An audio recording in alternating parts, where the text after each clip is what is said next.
Tá iniciando a transmissão ao vivo. Opa, já estamos online. Acho que está tudo certo. Vamos esperar agora os colegas verificarem se está tudo ok.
Bom, vamos começar então. Boa tarde a todos. É um prazer ter todos aqui, né, que estão acompanhando a nossa transmissão pelo YouTube. Já vi a professora Roberta, tem algumas colegas também, algumas pessoas de outros campi que eu acabei de verificar, né? E o assunto de hoje é o artigo de opinião, né? Que vai ser conduzido pelas monitoras do projeto de laboratório de língua portuguesa, do laboratório de línguas, a Graziele. Elas vão se apresentar, mas a Graziele e a Gisele, né? Eu vou apenas mediar aqui esse processo, tá bom? Então, uma boa tarde a todos. E meninas, a palavra é de vocês.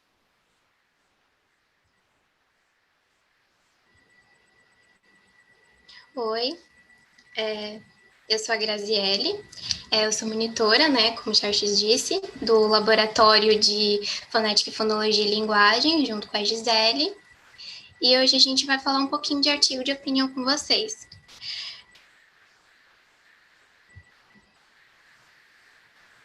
Grazi, você quer que eu coloque na tela já a apresentação? Sim, sim. Ok.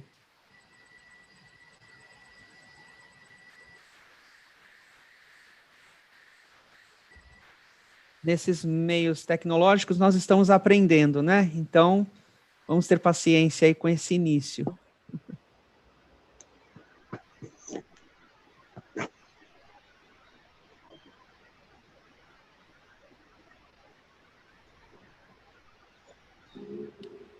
Ok. Você pode começar e quando você precisar, eu passo aqui, tá bom? Ok, pode ser. Bom, pode passar para a gente começar.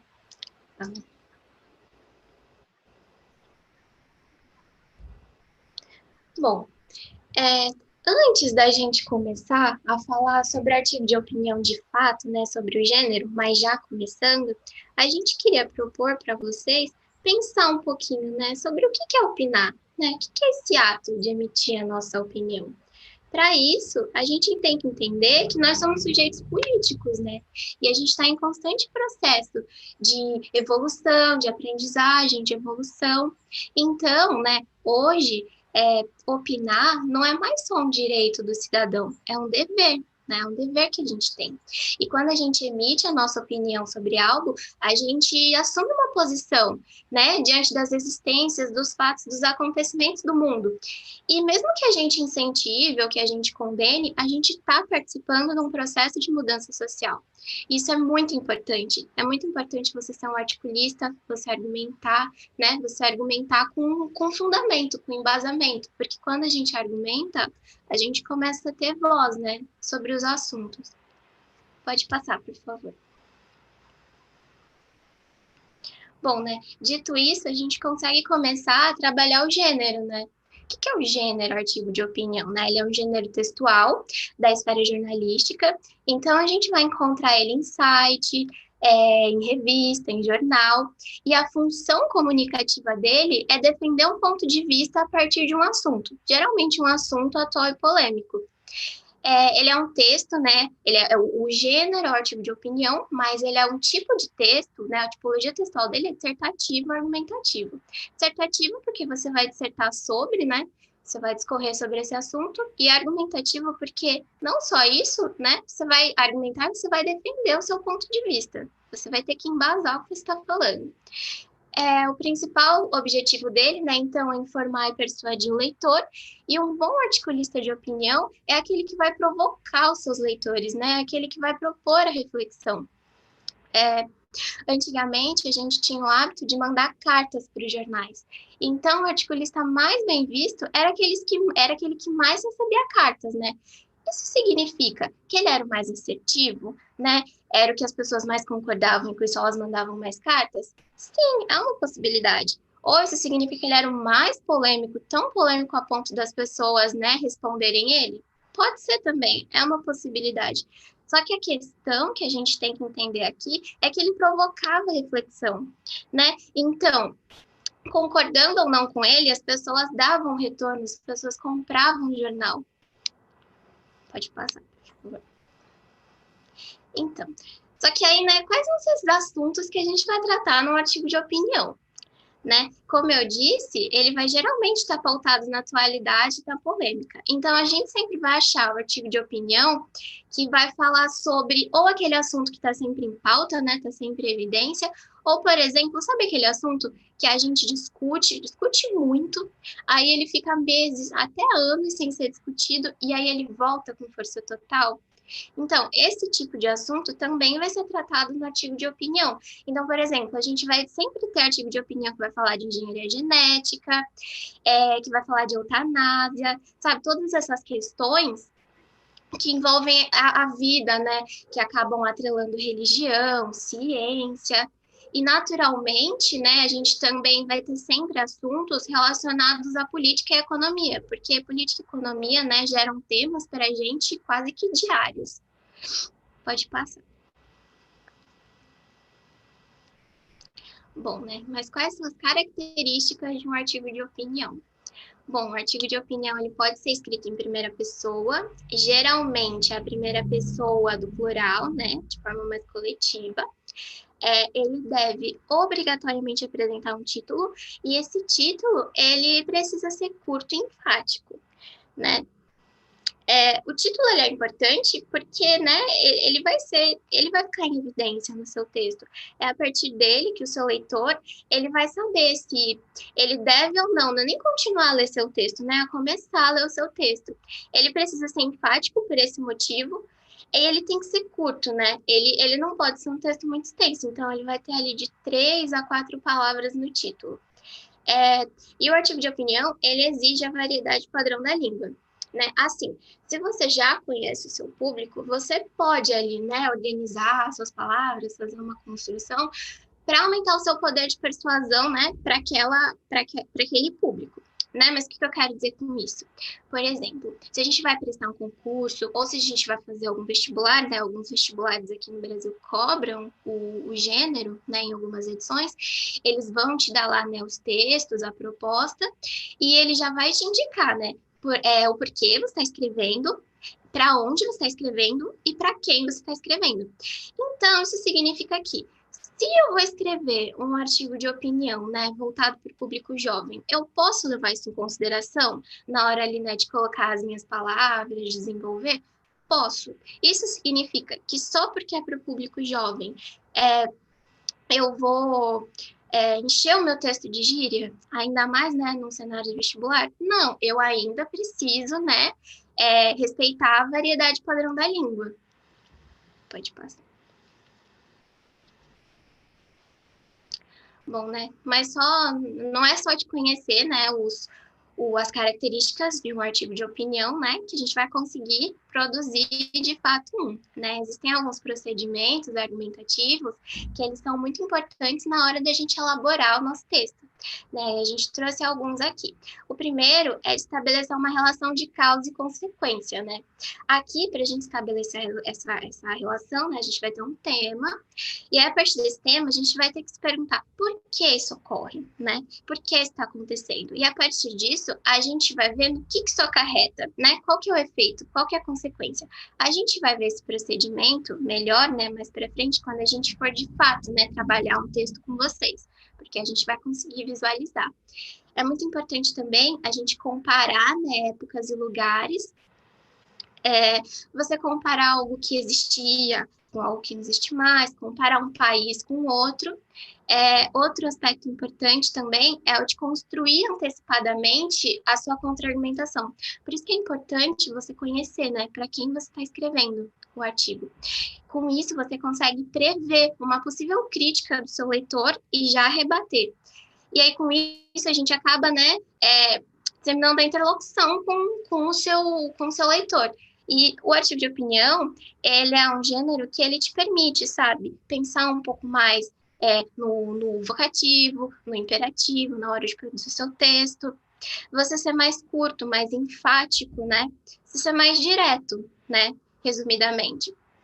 Mas assim, né? No artigo de opinião, por mais que você tenha essa liberdade de ser mais enfático, né, não significa que você vai perder totalmente o bom senso e vai, não sei, chegar ao ponto de infringir um direito humano, né? É uma coisa que as pessoas, às vezes, perdem um pouco a dose ali na hora de escrever. Pode passar. Bom, aí, né, finalmente, qual que é a estrutura de um artigo de opinião? O artigo de opinião vai respeitar a estrutura do texto dissertativo argumentativo, que vai ser igual a estrutura da redação do Enem, né? Que a gente está super acostumado. Então, vai ter a introdução, desenvolvimento e conclusão. O título aqui, ele vai vir por último, né? Nessa escala aqui do artigo de opinião. Então, a gente vai começar com a introdução, né? A gente vai fazer a contextualização. A gente vai apresentar o problema. O problema é o nosso tema, né? Que a gente vai discorrer sobre. E a gente vai determinar a nossa tese. Nossa tese é o nosso posicionamento em relação a esse assunto. A partir daí, a gente passa para o desenvolvimento, né? No desenvolvimento, a gente vai ter que criar os nossos argumentos. Esses argumentos, né, não vão surgir do nada. Eles vão surgir a partir do questionamento, né, de por que eu defendo essa tese? Por que eu tenho essa opinião, né? Por que eu estou defendendo isso? E aí, você vai ter que justificar, né? Você vai ter que criar as suas justificativas. Porque dizer o que pensa por dizer não é nada. Você precisa fundamentar. né? A gente vai conseguir fundamentar isso de diversas maneiras. A gente pode fundamentar com livros, definições de conhecimento científico. É muito comum, né, a gente ver citações de filósofos, dados são muito importantes. E aí, feito isso, a gente parte para a conclusão, né? Na conclusão, a gente vai fazer uma retomada, né, do problema, uma retomada da nossa tese, vai reafirmar, e aí a gente vai fazer o fechamento. Geralmente é nesse momento que a gente acha o título do nosso texto, né? Sabe, aquele título cirúrgico, aquele título você fala, não, ele tá transparecendo, já tá dando uma ideia do que eu quero passar, é curto, é coerente. Uma coisa que a gente precisa tomar cuidado no artigo de opinião é que tanto quanto é importante você fundamentar o seu pensamento, né, usar todo o seu conhecimento a seu favor, é importante também você manter a sua coerência argumentativa.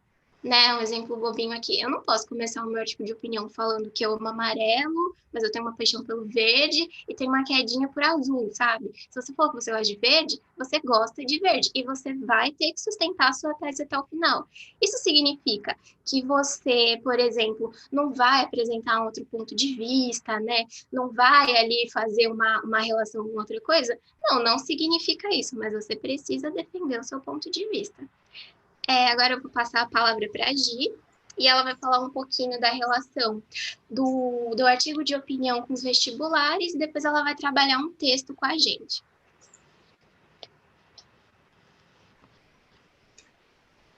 Caramba, foi bem na hora que eu consegui entrar de novo. Dá para me ouvir?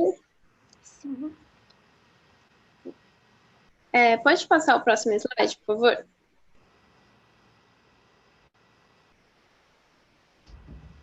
Isso. Eu vou falar um pouquinho sobre o artigo de opinião e os vestibulares, né? Como a gente sabe, o artigo de opinião ele tem uma estrutura dissertativa, né? E as dissertações, elas podem ser de diferentes formas, né? Pode ser uma dissertação de sala de aula, uma dissertação de vestibular, uma dissertação de mestrado, de doutorado, ou uma dissertação jornalística, né? E apesar delas serem diferentes e elas serem escritas de acordo com a sua finalidade, a estrutura principal dela vai permanecer a mesma, né?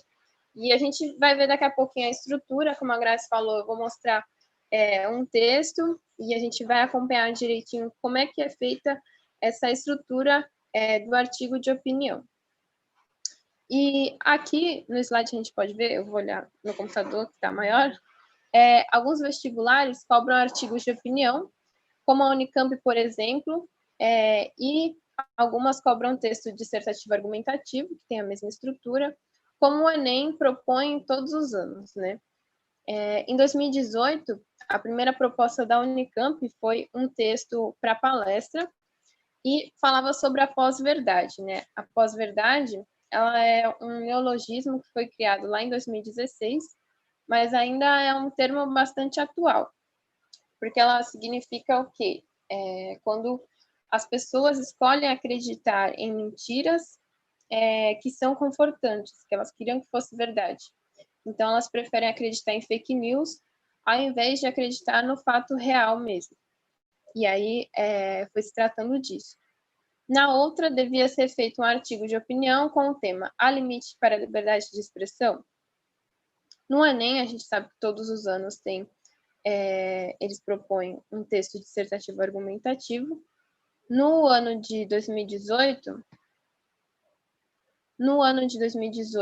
o tema foi a manipulação do comportamento do usuário pelo controle de dados na internet. Então, é quando a gente pesquisa coisas na internet, entra em fotos, assiste vídeos, pesquisa coisas para comprar, e tudo isso fica gravado lá na internet e depois isso é lançado para você, né? Aparece na sua tela várias vezes, aparece propaganda. Então, é essa forma de manipulação, tentar fazer você comprar, assistir os mesmos vídeos, fotos, tudo similar ao que você já viu antes. E em 2019 foi tratada a democratização do acesso ao cinema no Brasil. Então, falava sobre essa questão do cinema estar mais presente nas metrópoles, nas cidades, nos centros urbanos, e em outros locais mais afastados, as pessoas não têm acesso a esse tipo de cultura. E o contato com... ainda não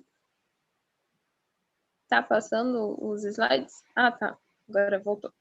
Inabilidade com o meio tecnológico, desculpa. Ah, sim. Perdão. O contato com esse gênero, né, com o artigo de opinião, ele, como eu falei, ele não se restringe a um tipo só, ele pode ser em várias esferas, seja de mestrado, doutorado, escolar, vestibular, e ele também pode aparecer na graduação, bem como ser essencial nos cursos de Direito e Jornalismo. Agora pode passar, por favor.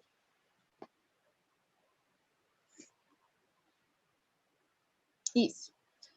Agora eu vou falar um pouquinho sobre a estrutura do artigo de opinião.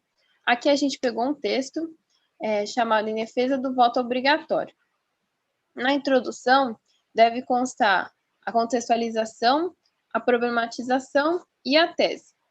A contextualização seria o quê? A gente não pode já mergulhar no assunto sem pensar no leitor, né? Ele precisa de um embasamento, de um contexto.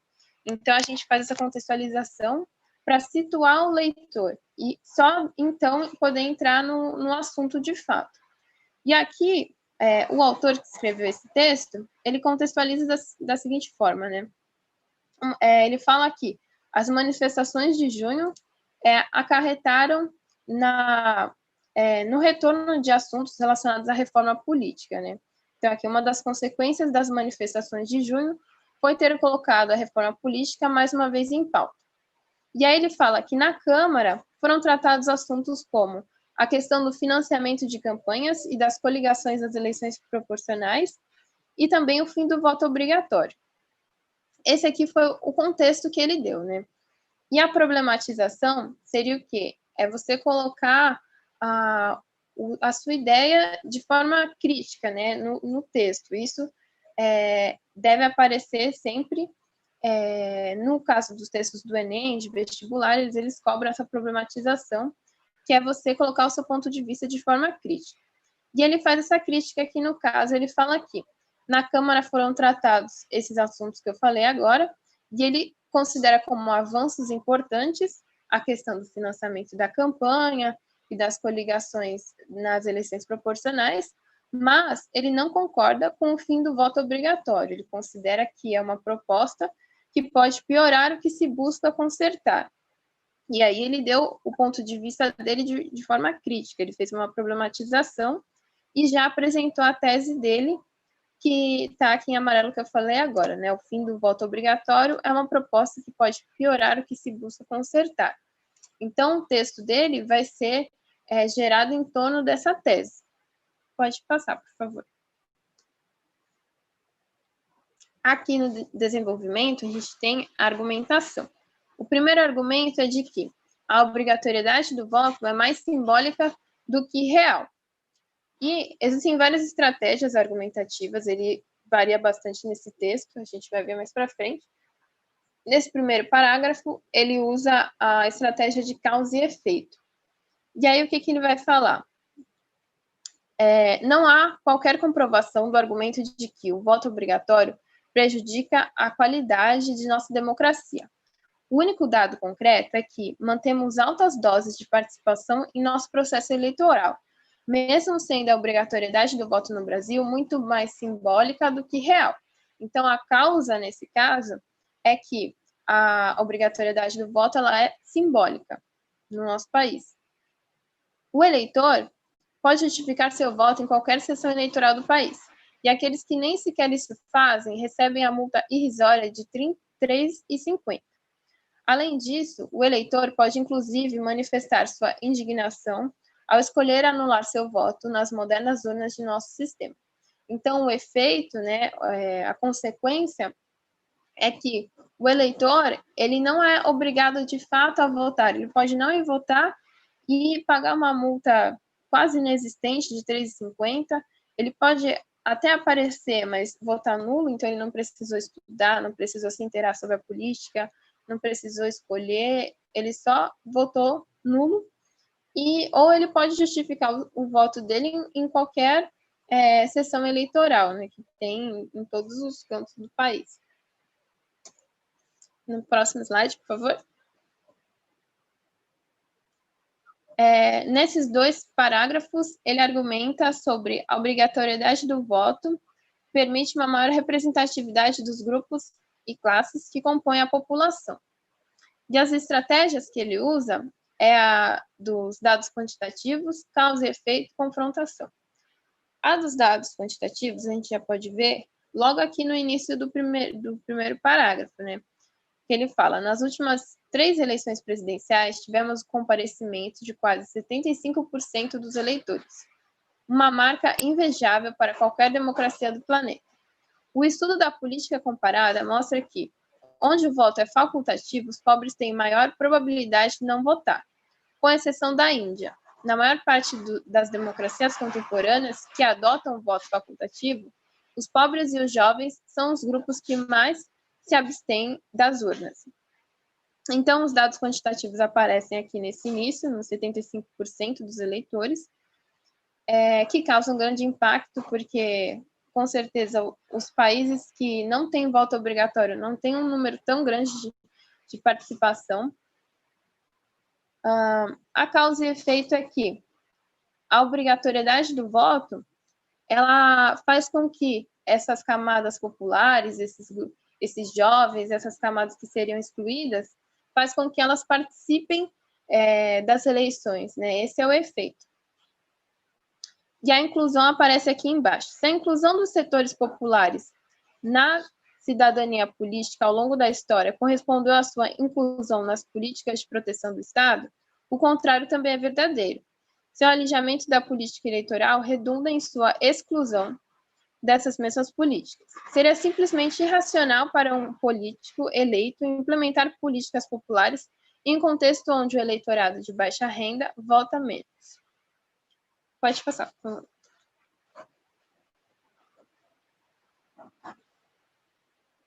Aí a gente vai ter aqui, eu creio que a última argumentação, né? Ele argumentou bastante nesse texto.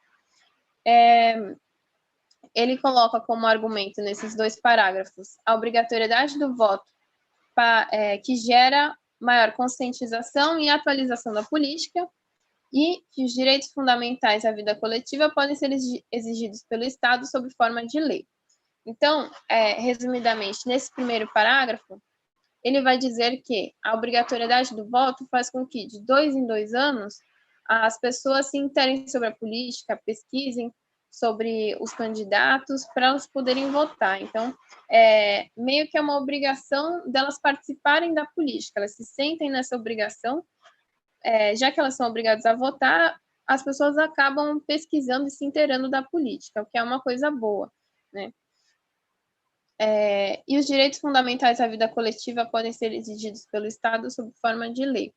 Então, nesse segundo parágrafo, ele vai falar se o registro civil, a vacinação, a educação fundamental, o alistamento militar, tudo isso é um dever, né, que o Estado impõe, por que o voto, que é uma coisa que traz tantos benefícios, né, essa obrigatoriedade do voto, como ele falou ao longo do texto inteiro, traz benefícios, por que não pode ser imposto pelo Estado também? Por que não pode ser obrigatório e ser um dever?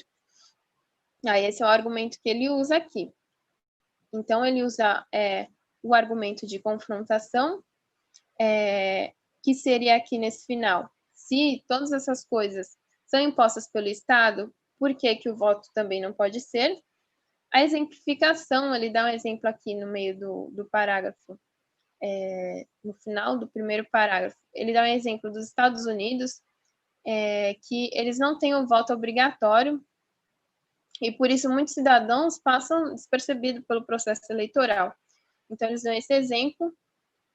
E a causa e efeito seria que a obrigatoriedade do voto, como eu falei, ela causa essa conscientização e essa maior participação das pessoas, né? Próximo slide, por favor. E agora a conclusão. A tese é reforçada pelo uso da estratégia de confrontação, reafirmando a negatividade da adoção de postura contrária defendida pelo artigo.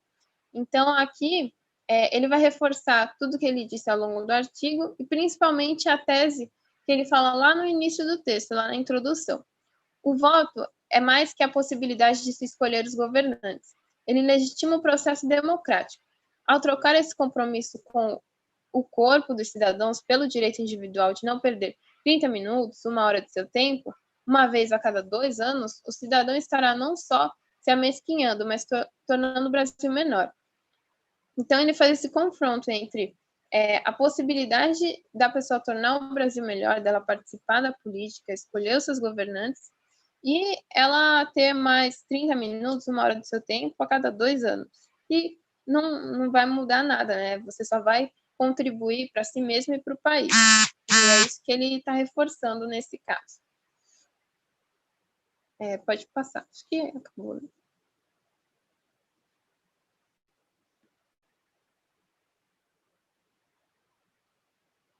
Se alguém tiver alguma pergunta, quiser falar, a Ju vai passar para a gente, né?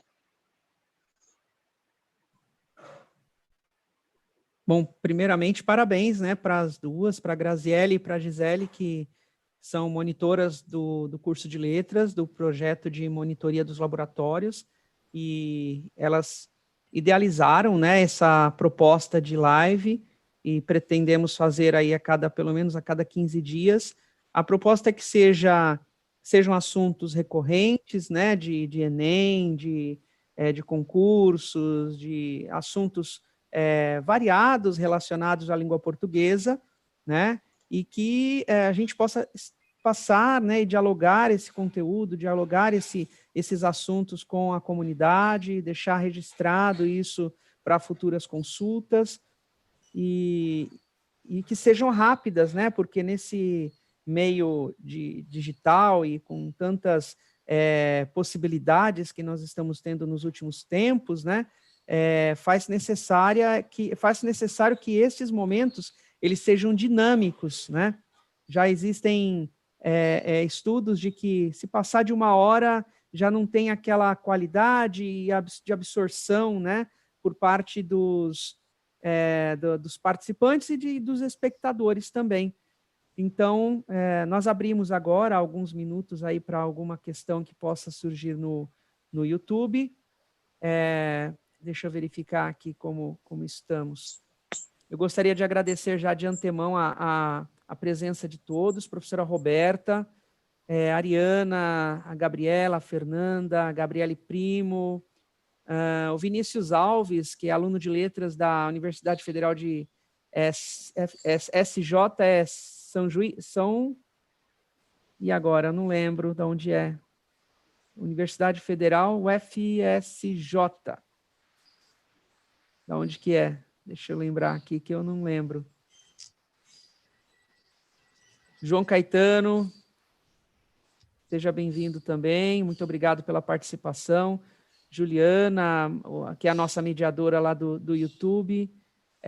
Marcos Carneiro, Luana, Gabriela, Vinícius, todo mundo que participou aí, que está acompanhando, muito obrigado por tudo. Se tiverem alguma questão para colocar, que a gente possa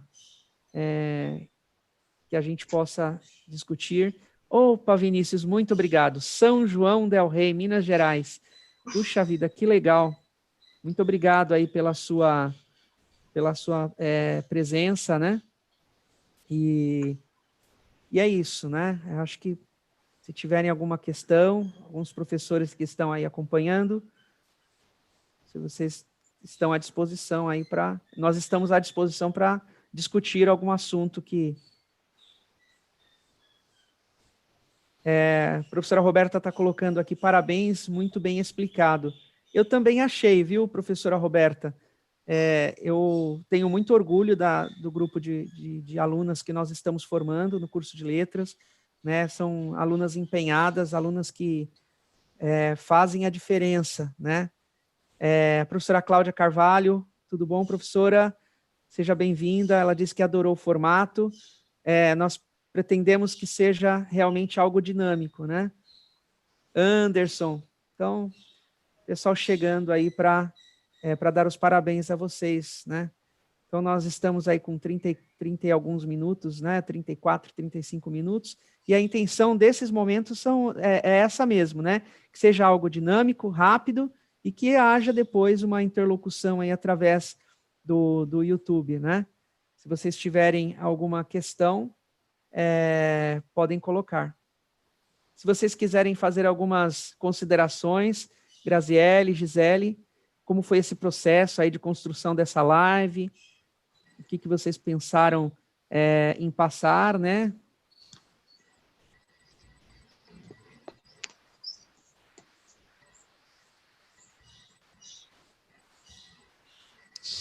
Tá.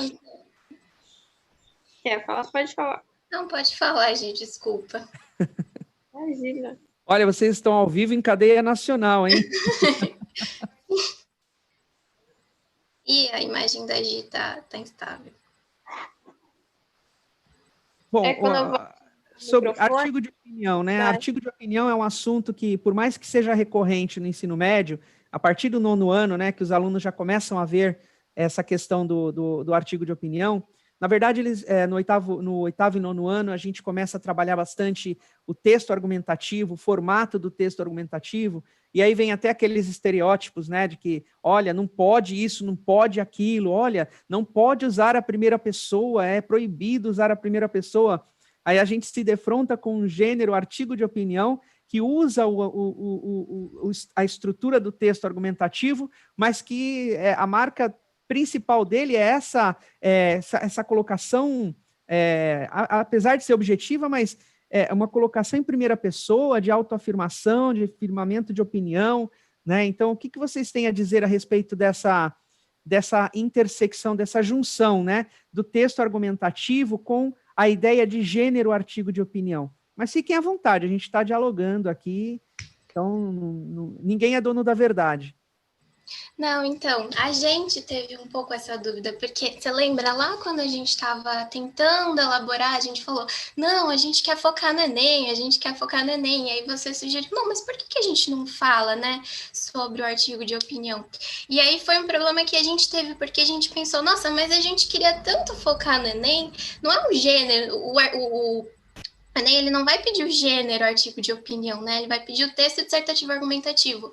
Mas até certo ponto tem como trabalhar, sabe? A estrutura é a mesma, e aí a gente reparou, né, conforme a gente ia pesquisando, que muitos alunos têm essa dificuldade de, ou eu só sei fazer o texto dissertativo argumentativo, ou eu só sei fazer o artigo de opinião, né?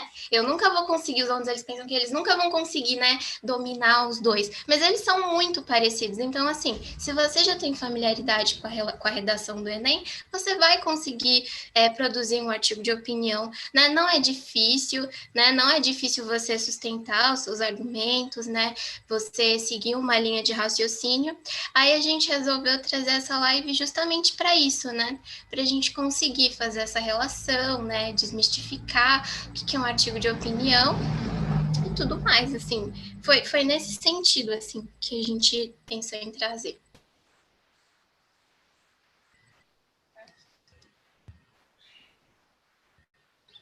Oi, gente, acho que eu voltei.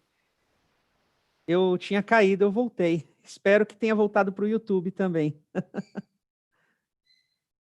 Tem alguém comigo aí ou não? Bom, só para finalizar, gente, essa é a primeira transmissão que nós fazemos, né, usando esse aplicativo Zoom para fazer essa live. As meninas, infelizmente, caíram, elas vão tentar entrar novamente. Mas para nós finalizarmos, primeiro eu agradeço a presença de todos aqui, agradeço o empenho da Graziele e da Gisele, né? E para finalizar, para a gente não ter essa ideia de gênero como algo estático, né? E Marcuse muito falou sobre isso, que o gênero é uma constelação e ele tem um contínuo, né? Ou seja, ele vai de um gênero que é mais oral, mais informal, ou mais oral, mais formal, para um outro gênero que é mais informal, mais oral, ou com características maiores da escrita. Então, não existe simplesmente um molde onde você chega lá e coloca o seu texto e ele vira e se transforma num artigo de opinião. Né? Existe, como nós vimos aí na live das meninas, existe uma transformação que é gradual. Né? Então, primeiramente, você se apresenta ao leitor, você apresenta a sua tese, coloca os seus argumentos, as suas justificativas, os seus contra-argumentos, dá exemplos, né? E finaliza, tem que ficar um texto amarrado, um texto muito bem, um texto coerente, né? E isso, eu falo que a gente só aprende a escrever escrevendo, né? Não existe uma mágica, uma fórmula mágica. Então, nesse sentido, é importante nós estudarmos, né? Acompanharmos aí tudo que é publicado em termos de gêneros textuais, porque eles fazem parte da nossa sociedade, da nossa vida, do nosso ser no mundo, né? Faz parte do nosso letramento. Então, eu agradeço aí a presença de todos. Infelizmente, a gente caiu, teve um momento que teve uma queda, as meninas também acabaram caindo também, mas daqui a alguns dias nós estaremos aqui novamente e vamos abordar outro assunto que elas vão selecionar dentro dos estudos que elas estão fazendo, e nós estaremos aqui novamente, tá bom? Deixa eu ver aqui. Bom, é isso. Muito obrigado a todos e até a próxima, pessoal.